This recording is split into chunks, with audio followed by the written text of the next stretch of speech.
Hello, this is Mr. Kent of MrKent.com, and a few days ago I put up a video on the review of the Mobius Mini action camera, and I'm pretty impressed with it. But my friend in Almada, Portugal, Helder Hugo, who has an excellent channel, asked about the image stability. And so I thought, okay, I'll make a couple of videos, one with image stability stabilizer on and one with it off. And as it turns out, I'm not real impressed with the stabilizer because it seems to overcorrect, and there aren't any settings that I can find to make a difference.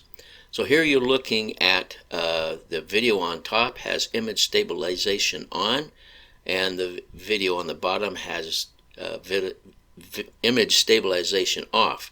I also was checking for the white balance for cloudy and sunny, because we had a partly cloudy day, so I don't think that test came out very accurately, so we won't make too many comments about that.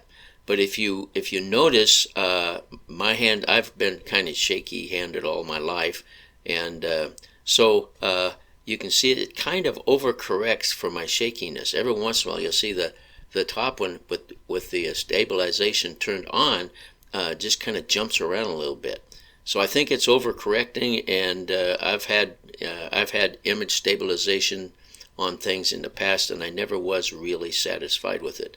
YouTube also has image stabilization built into it, so you can use that and check that out. But here's the second time around on this, so you can get a closer look. You'll notice that the top one is jittery, and that's supposed to be non-jittery compared to the bottom one.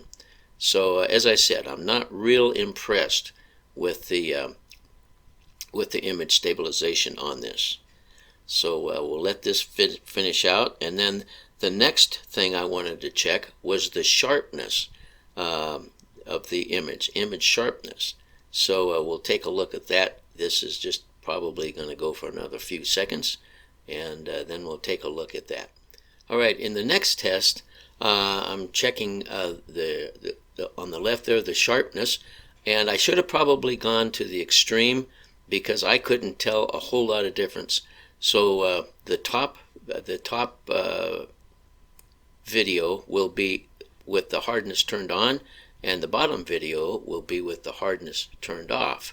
And you can see there might be some difference.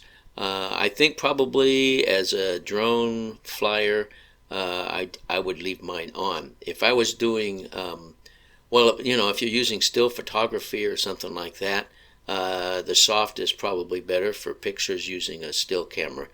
But as far as the video goes, I think as a pilot of a drone, I want to get good shots, good sharp images, and so I tested this out just to see what the difference was.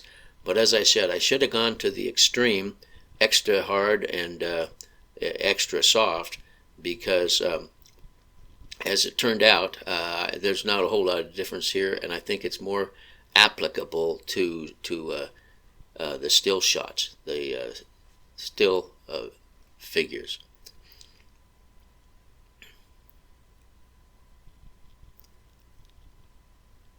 So here we have a second view of it. The reason I'm doing two is so that you can actually check it out without having to rewind, and it's probably consuming a little more time. But anyway, this is just so you can see the difference. But I don't see a whole lot of difference, although like I said, probably those of us flying our drones would prefer to have the sharp. You can actually see some difference in the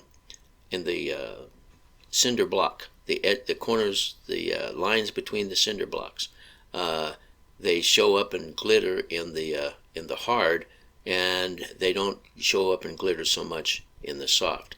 So that would probably be something that you want to consider if you want to get rid of the sharp edges of each of things like cinder block fences and stuff.